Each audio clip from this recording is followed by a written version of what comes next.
oh my God, is it possible I'm so drawn to this person because maybe we've shared a past life together? Whether or not you believe in past lives, that's irrelevant, but we've all met those people or have connections with those people that is so immediate and so powerful. Why is that? Energy never lies. And that's why tarot can really help you understand where your frequency and vibration is in relationship to what you want. So while I don't pretend to be able to tell you what will happen, I will work with, say I was working with you, Jumi, and you had a desired outcome. And where your frequency was still in restriction and scarcity versus the abundance of the outcome that you desire. While we are working together, I'm going to help you raise your vibration to be an energetic match. So then results of that nature have to arrive. It's universal law. Hey everyone, and welcome back to the Shifting Dimensions podcast, where we explore the unseen, the unknown, and the transformative moments that shift our understanding of reality. I'm your host, Jumi Moses, spiritual seeker and metaphysical investigator, exploring the mysteries of existence. On the show today, I have the pleasure of speaking with Kelly O'Hearn. Kelly is an intuitive storyteller and the author of the acclaimed Arcanum series, a sweeping, time-bending saga channeled through tarot. In her books, Kelly explores love, power, freedom, spirituality, and self discovery through the lens of past lives, a journey inspired by her own past life readings and personal transformation. Kelly is also known for elevating people's frequency and vibration by helping them unlock their potential and align their present life with their desired one through reinvention, energy work, and storytelling. I'm so excited to have Kelly on the show here today. Kelly, thank you so much for joining me here on Shifting Dimensions. Oh, Jumi, I've been looking forward to this. Thank you for having me. Of course. So let's just get right into it. So, a lot of your work has to do with tarot and using tarot cards as a divination tool. And I want to start there. I want to start off by asking you, how did you discover tarot? Where were you in your life at the time? Yes, no, it's really actually an interesting story still for me because I was about 44 years old, 45. Never had an experience with tarot in my life, had lived a much more kind of superficial third dimensional reality. But I was going through that proverbial dark night of the soul. I realized my marriage was coming to an end. My dad was diagnosed with a catastrophic illness. And so I was kind of in this free fall, as I call it. And I went into a store where I live just to buy a crystal for my home and for next to my bed, just as a grounding mechanism. And there was a tarot reader in the store. So I started chatting with the store owner, and he kind of explained to me how it's a language and it's a divination tool and it can help you learn about yourself. It's really an inquiry for the self, even though we also use it for situations and relationships in our life. And I thought, what the hell? So I bought my first deck and I told nobody, Jumi, nobody in my world knew. And for 3 years, I studied the tarot, just like you would study any language. I mean, the tarot is a language. And it was just a secret that kept me grounded during a really, really tumultuous time because it completely took me out of my reality. And in the course of moving through and having it turned out, it helped me navigate that chapter. It also healed me profoundly in that time. Thank you for sharing that. And I love the way you talk about tarot, really emphasizing that it's a divination tool. And even hearing you in other podcasts talking about the fact that tarot can be used as a source of healing, whether it's like physical ailments, spiritual ailments, and also just as a form of self-discovery. That's what a lot of divination tools are used for. And the reason I'm highlighting that is because we know that there are a lot of people out there who talk about tarot as this tool for predicting the future and letting you know what's to come. And you kind of emphasize that it's really not a predictive tool. Can you expand on that for the listeners? Yeah, I personally, and given I've worked with thousands of people now around the world, I really don't believe in predicting the future. I'm not saying you can't get an energetic probability of how, if you keep a vibration a certain way, you will probably get the results that you want. Not how you think it'll happen, but you'll get the end result. But a lot of people come to me wanting me to tell them how a situation's going to work out. Is my ex going to come back to me? Am I going to get that job? And I can't tell you that because, first of all, I don't read people's minds. I read people's energy. And that's a really important distinction. And tarot, the tool of the tarot, yes, it looks into your physical, your mental, your emotional, and your spiritual, but it's really, really meant as a self discovery tool. And by not being able to read minds, you don't know people's memories. You don't know the framework and the players and the hopes and the dreams and the fears and all these things. But energy never lies. And that's why tarot can really help you understand where your frequency and vibration is in relationship to what you want. So while I don't pretend to be able to tell you what will happen, I will work with, say, I was working with you, Jumi, and you had a desired outcome. And where your frequency was still in restriction and scarcity versus the abundance of the outcome that you desire. While we are working together, I'm going to help you raise your vibration to be an energetic match. So then results of that nature have to arrive. It's universal law. So that's kind of where my work really is powerful because a lot of my clients would say, "Oh my God, you predicted that. You told me that." It's like, "No, no, no. I didn't tell you that would happen, but when we were done together, you are now an energetic match for that. So of course, a result similar to or very akin to what you wanted would will come." That was a brilliant breakdown. Thank you so much for expanding on that because I resonate with that a lot. I used to struggle a lot with tarot being a predictive tool because, again, you put something in someone's head about, oh, this is supposed to be an outcome, and then they, I guess, start taking actions that may or may not be aligned because they're trying to, I guess, catch up to that future that was predicted to them. But I love that you're saying it's more about helping people elevate their energy to get to their desired outcome. And if Mhm. they're able to raise that frequency and their frequency match for what they're looking for, then that comes into their life. So thank you for explaining that. So when you talked about discovering tarot at a point where certain things in your life were falling apart, your marriage, your dad's health, was that also the time that you had an autoimmune disorder? Because you talk about kind of using tarot to help guide you towards healing. Correct. Yes, I went through a scary, which unfortunately now is much more commonplace in society, health journey. Thankfully, it wasn't a catastrophic diagnosis, but the scary part of it was they didn't really know what was wrong with me. Now we have all these names for it, fibromyalgia, all these autoimmune conditions that they have identified. But at the time when I was got ill around 43, I'm now 58. So, it was over a decade ago. The medical community wasn't really sure what was going on. But yes, the tarot, by healing my spirit and my energy and aligning really with the truth of who I am and the real power that lies within me. And that healed my body. And tarot was pivotal in that. I healed myself right out of my marriage because the small self that I was living before, it was beautiful. I was happy for a really long time. I'm not dismissing the importance of that chapter. Could no longer stay in the relationship that I was in. And it wasn't fair to my ex husband either. So, yeah, no, tarot. And that's the thing about tarot is it's just a tool. Just like any tool, it's meant to assist in a project. The primary project, of course, is the self. Know thyself. And it's a wonderful tool for that. But unlike a friend that may tell you a little white lie not to hurt your feelings, unlike ourselves, where we don't want to admit a lot of our own truths to ourselves, the tarot does not lie. It can't. It never will blow smoke up your skirt. So it's become a really trusted friend in a way for me. And that's why I chose it to use in my work.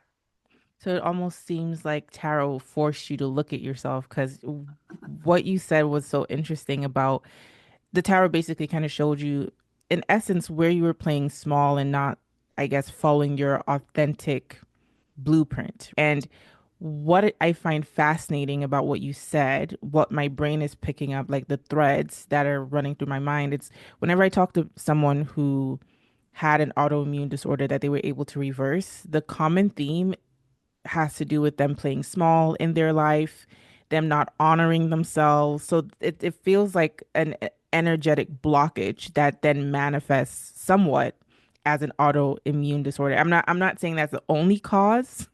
I'm not a medical professional here, but I just noticed that common thread.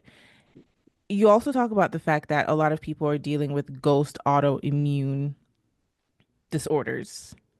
could you kind of expand on what you mean by ghost autoimmune disorders and people not being aware of that in society and what they're dealing with?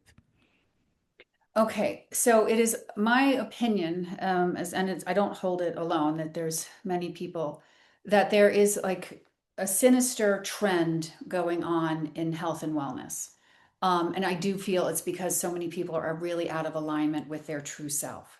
So we manifest dis-ease within us, and that then eventually becomes disease. Now, we do that through playing small, like you just said, losing our voice and not knowing our truth, being too scared to embrace change because of the perceived difficulty or overwhelm of it all. All very valid things. But slowly over time, that misalignment, that imbalance within us causes a systemic breakdown. And a lot of this now is coming up through skin issues, rosacea, eczema, terrible gut issues of colitis, IBS, all of these things, fibromyalgia, lupus, Crohn's disease, so many autoimmune issues. And they've used that umbrella term because the Western allopathic medicine doesn't really know how to categorize it. Like, what on earth is this? So it's basically, they say it's our own immune system attacking ourselves. I propose and I posit that yes, there is a medical healing that has to take place, but the you that got sick, like for instance, the you of the me that was broken when I got ill, couldn't be the one that could heal me. That's why the tarot was so important because it changed my energy. It changed the truth for me of who I am, my brilliance, my radiance, my infinite power, really. And so that is what healed me. But what it's just really sad for me right now because so many people are seeking healing, they just don't feel well. And while medicine has a definite place in that, no question, unless you heal the source within you that caused that manifestation of the dis-ease, it's going to be really hard to get past it. Thank you for expanding on that. And I totally agree with everything that you're saying. And it kind of reminds me of this book that I read by Dr. Gabor Mate, which means The Myth of Normal, where he kind of broke down how certain people were manifesting certain autoimmune diseases because they had lost that like light within them to guide them towards who they really are.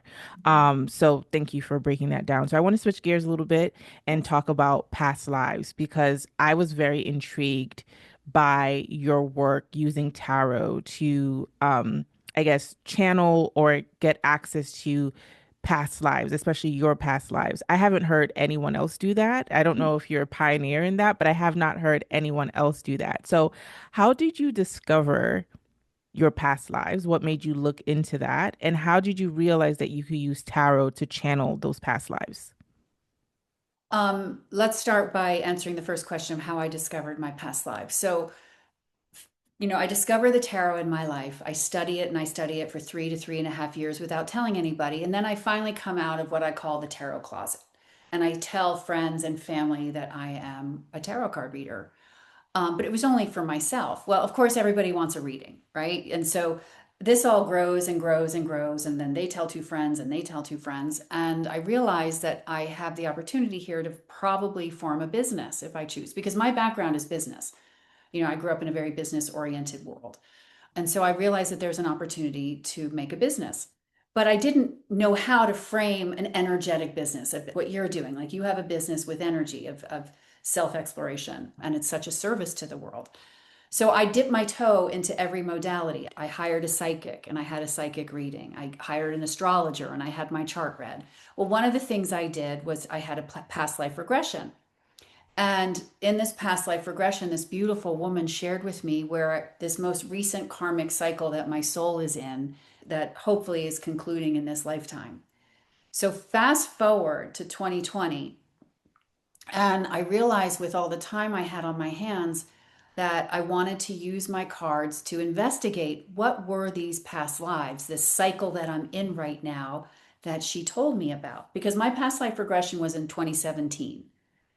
I formed my business and it has been a huge global success. It's been amazing. But when we all had all this time in our hands in 2020, I did this investigation. And don't forget, tarot is an energetic divination tool. Man-made time, linear time, which is a man-made construct, and third dimensional energy, which is where we live, don't exist to the tarot. So tarot can hopscotch all throughout time and space, right? It doesn't have that limitation that we have as human beings. So I did. I took out my cards. I took out the 22 major arcana, which are just the first 22 cards in the tarot deck. And I used them to have the energy tell me what were these lives. And it gave me these brilliant, I mean, and then I did layer after layer after layer, but I discovered 8 magical, gorgeous, just complex, meaty past lives. If you don't mind me asking, what was the thread across these different past lives, and why did you want to continue to explore them and also channel them into your book, I believe? Yeah, I love that question. So, in my past life regression, this woman that I trusted and who just knocked my socks off told me that the karmic cycle I am in right now is I have been spending most of my recent past lives always as a woman in the company of very powerful men, but never as the wife, always as the mistress or the muse or the mystic. And I found that so fascinating. So it was that thread of possibility that I used as the intention to find out, okay, what were these lives and what role did I play to these supposed powerful men? And why was I never worthy of becoming the wife? That's our human thinking. So again, all of these time all throughout history, from ancient Egypt to Renaissance France to the 1960s in Europe, like all these different timelines presented themselves where in fact I was either a mystic and an advisor, I was the muse, I was the mistress, all these things, all culminating in this now final lifetime. And all of it was in a quest of true, balanced, soulful love. But in order for me to have that from another, I have had to learn to give it to myself. And from those past lives, what made you decide to use them as inspiration for your Arcanum series? Well, as you can imagine, any good story, and the ones that really stand the test of times are truly sagas, right? And there's always, I mean, the Joseph Conrad, hero's journey, the character arc of that. And so this what I created, what I channeled, and what I lived through, because you have to understand, as I was channeling this, I was living it, I was reliving it. I could feel the emotions. I would cry. It was just crazy, but it had everything that makes a great story. Obviously, sweeping settings because I'm all over history, human history in different time frames. It has, it's a love story at the end of the day. Love of self and then love from the soulmate. It's the two soulmates that travel through time and space together trying to get it right. And then there's a villain, and there's the best supporting best friend, and so it had all of the necessary elements, and I knew it would entertain and really delight people, just completely not only sweep them away from their reality, but also get them thinking like, oh my god, is it possible I'm so drawn to this person because maybe we've shared a past life together? Whether or not you believe in past lives, that's irrelevant, but we've all met those people or have connections with those people that is so immediate and so powerful. Why is that? So I just knew there was a story to tell. So I just sat down and decided to write it. It's a very fascinating story to say the least. And I love talking about past lives because I know we use the term past lives, but I know that time is not linear and everything is happening everywhere all at once. Mhm. So a lot of times we're living these lives, past lives simultaneously. They're all kind of Yeah. right next to each other in a funny way. But I love talking about past lives, especially when it comes to talking about soul contracts and soulmates, right? Because part of the discussion around past lives is having the opportunity to come back or incarnate and learn a new lesson and break a certain cycle. So I really like that you emphasize that in your work, and I kind of want to go deeper into the soulmate piece because um I think you had a reconnection with a soulmate, correct? Mhm. Can you talk about that? And how would you define a soulmate outside of just having a magnetic pull to them? Is it always romantic? I love this question. No, a soulmate actually is not always romantic. The greatest gift of a soulmate is it's the act of unconditional love because they will show up in your life as a lover, as a friend, as a child, as a parent, as a villain in order to propel your soul's greatest growth and purpose where it has the best capacity to evolve. So a soulmate can stay in your life for a week. A soulmate can stay in your life for a lifetime. It's completely outside of the realm of romantic, intimate love. But because of the power of that connection, that's why we're so seduced by the possibility of romantic, intimate love with a soulmate because it's so powerful. But I am here to share with you and your audience it is the most challenging love affair you will ever have because it demands your growth, it demands your authenticity, it demands your vulnerability. And for those of us that aren't ready to give that over and to embrace that out of for all of our legitimate reasons, a soulmate relationship is not one that I advise because it demands it. But what you're describing almost sounds similar to what people describe a twin flame to be. So, are you what are your thoughts about a twin flame, and is that Yeah. different from what you just described regarding like a romantic soulmate or just a soulmate in general? I like the concept of twin flame from the basis of where you really meet this person and that it's just so immediate and it's so powerful. And it's like looking through, they make you really see yourself in a really powerful, new, important way. What I don't like about a lot of the twin flame theories that are out there is that it's one soul in two bodies.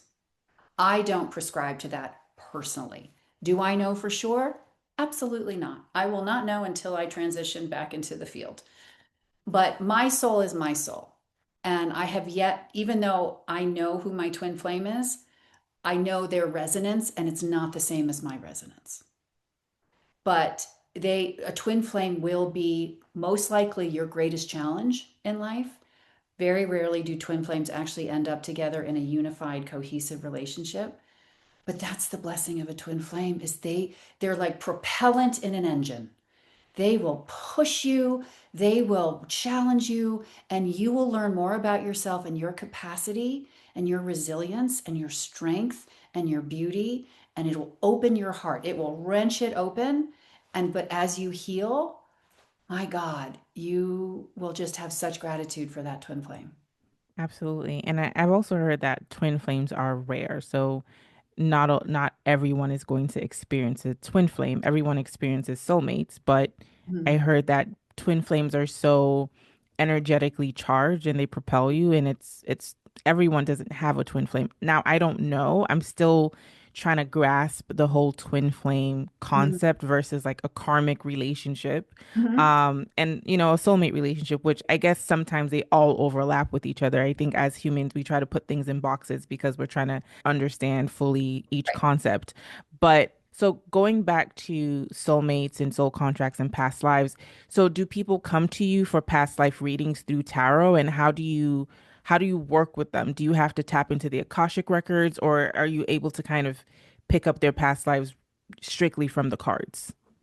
Well, I mean, everything, because don't forget, I'm working with someone's energetic body. So the eternal story of their soul exists there. So I do not work with the quote unquote Akashic records. That just does not have been what I've been called to do or the methodology that I've been called to use.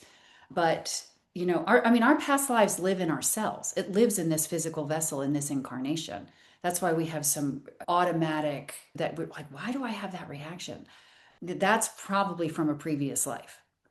So it's not hard for me to tap into where the soul has been and the experiences that it has had of late. Is most likely, I would say it's probably I'm tapping more into the more recent lives rather than jumping back 1,000 lives or however many that soul has necessarily gone through.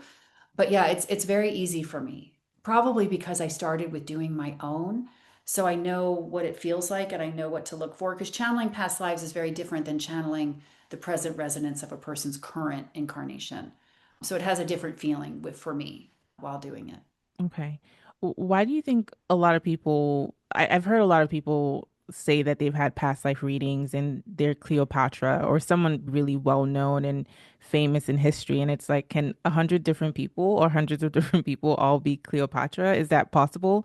Why do you think that comes up for people that they find themselves, quote unquote, being these famous historical beings? And do you think that there's truth to that or something else is happening with why they're picking that up as a past Right. life? Yeah. So again, um, it's so funny. There are so many Cleopatras. That's hilarious. I love that. No, I don't think everybody has been Cleopatra. I really don't. Now, don't forget, not only are, and I'm going to say this to you because I know you're aware of this because of what you told me earlier. So you and your audience are ready for this statement. Not only is everything happening at the same time, it's happening on many different parallel realities. There are so many versions of me, Kelly O'Hearn, that in existence right now. So a lot of these Cleopatras could be existing on the different reality levels of the Cleopatra timeline. So that is one really viable explanation that I believe in.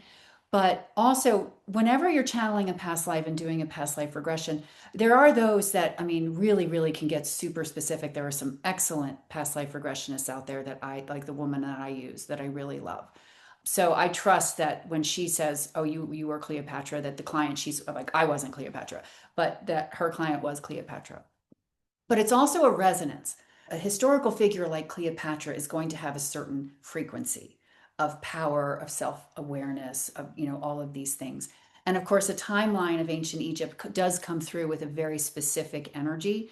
So I'm not surprised that a lot of people would just presume it's Cleopatra because she is the most well-known, famous female Egyptian pharaoh from that time. I mean, Nefertiti, I think, is the other famous Egyptian female. So there are those two possibilities. It's just putting words to the energy that the regressionist is getting. Like, clearly, you were a very famous, powerful, important woman in this civilization. So let's just call you Cleopatra. Or also, there will have been many, many souls that could have been Cleopatra because they're all on those different parallel realities. When you're working with a client and you're looking at their past life, do you ever, I guess, how deep does the reading go? Can you pick up patterns or things that they've done in those past lives, quote unquote? Because I keep using quotes because we know that everything's happening all at once, that are currently affecting their energetic resonance in this particular life. So, Mhm. for example, let's say someone has been authentic their whole life, but they find themselves having these like autoimmune flare-ups, right? And they're trying to figure out what's going on. Have you seen readings where people are bringing certain energy or karmic situations from that life into their current life? Well, yeah, and that's kind of the whole point of reincarnation is to continue to learn the lessons that you have to learn, and you're never out of chances. Our energetic self is infinite. So what else is it going to do? So definitely, I will say most of the clients that come to me with past life requests are clients that I've already worked with that are feeling super stuck and want to see if it does come from a past life. That if there's something that they don't have in their conscious memory that is causing this blockage within them, that this inability to release. That makes a lot of sense. Besides everything that we've already discussed, are there other additional misconceptions that people have about past lives that you find yourself having to, correct often or speak about? Well, I have to say, I mean, there's been such a beautiful wave of growth and expansion in this field and in all kinds of fields, but like people are really moving away from working through the filter of the mind through therapy and psychology and psychiatry, all wonderful are modalities. And they're really turning more towards learning about their energy, their frequency, their vibration, their eternal self, their true self, whatever you want to call it. So there's been a lot of great, good, valid information, research, science done on this. The biggest misconception is the concept of linear time. People have a really hard time getting their human brain, and I get it, around the fact that it's not linear. Like you can finish this lifetime in, what is it, or 2025, and you can go back to 10, 11. You can go forward. It's not sequential, these experiences. But I feel that topic has really we've crossed the threshold into more acceptance around that. And speaking about past lives, one thing that we definitely have to touch on briefly is the idea of soul contracts. So, do you do you see soul contracts in these readings with people that are currently in your client's life? Do you offer advice on how to break those soul contracts if it's causing a lot of issues for them or rectify it? Would love to hear your thoughts on soul contracts. Soul contracts to me is really one of the most liberating things to become aware of in your life, because when you are aware that a soul contract is being enacted and carried through, even if it's causing you pain, you can have deep gratitude regardless for that person. Because our soul contract, so a soul contract is just the concept of that two souls agree before incarnating into a lifetime of the role they will play for each other. I will be your mother, you will be my child. I will love you, we will have a healthy relationship. I will be your mother, you will be my child. I will abuse you, we will have a toxic relationship. But it's all in service to what the souls need. Everybody is benefiting on an energetic level, which is really hard to accept sometimes when it's a painful story. That's a really difficult pill to swallow. I get that. But that's why being aware of what's really going on is so important. Like, I worked with a client who had brutally lost an unborn baby because the father of the baby beat her up so badly that she miscarried. And she just couldn't get past it. She couldn't get past the loss, the grief. I'm a mother, I understand. But what came through in the reading was so beautiful because the baby's soul literally came to me, and I was able to tell this woman, like, that baby did exactly, the soul contract was met and nailed. They nailed it because that baby's soul contract with that woman was to come into her life, never experience breathing air, but it led a full life. It came in, it opened up her heart to love by the idea of becoming a mother. And then when this partner of hers hurt her so badly and she lost the baby, it gave her the courage to leave the dynamic, to leave the relationship, to leave the abusive pattern. That was the baby's soul contract. That was that soul's promise to this woman. And so that's a complete contract, even though she can still have sadness and grief about the loss of the child. It's just beautiful. And to your point, sometimes it's so hard to accept, but when you understand the concept of soul contracts and understand the mechanisms, the energetic mechanisms at play, it does allow you to move forward in a way where that pain isn't constantly disrupting your life and keeping you stuck. And you can, I mean, again, you still have grief and because losing a child miscarrying is horrific for so many women, you can still have grief, but not be tied or have that person have power over you because of the horrific thing that they did to you. So thank you for giving that example. That was a great example. Very unfortunate circumstance, but a good example to put things in context for the listeners. So I Mhm. want to go back to your book again and kind of talk about it because again, I love the concept of the book and I want to hear from you. What do you want people to understand and get from reading this series? Well, first of all, I want people just to have a great read. It's a really fun read. It's a great, especially during the summer. If you're on a vacation, if you're laying out in your backyard, if you're at the beach, if you're just, whatever, wanting to read before, it's just a really entertaining read. But at a higher level, I want people to have some consideration about soul connections, past lives, patterns within themselves, behaviors within themselves. What am I needing to learn in this life? Why am I showing up the way I'm showing up? There's something that maybe is an opportunity for them to learn through witnessing, especially the heroine Sarah in the Arcanum series, that will resonate. And it will especially resonate with women. I mean, this is mostly, I mean, I have male readers, but the protagonist is a woman and it starts on her 40th birthday. So it will definitely resonate with women. Absolutely. One final question before we start wrapping up the show, and that is how can people vet the right tarot practitioners to go to? Because I think everything is energy, and sometimes, you talk about working with someone's energetic being, but when they're coming to see you, they're also in resonance with your energetic being. Mm. So, how can they make sure that they're going to people who are honest and really good at that craft? And how can they also protect themselves as well? I mean, believe me, there, just like in any industry, there are a lot of people out there that just don't deliver the results that this type of work is meant to deliver. And at the end of the day, this is an opportunity for you to get to know yourself better, to have more self-sovereignty, to feel more empowered, not over anything outside of you, just of the self. So if you leave a situation, if you leave a reading with a tarot reader that you feel unstable, more afraid, you're crying, they've frightened you, then that's don't ever go back to that person. That's not the point of this work.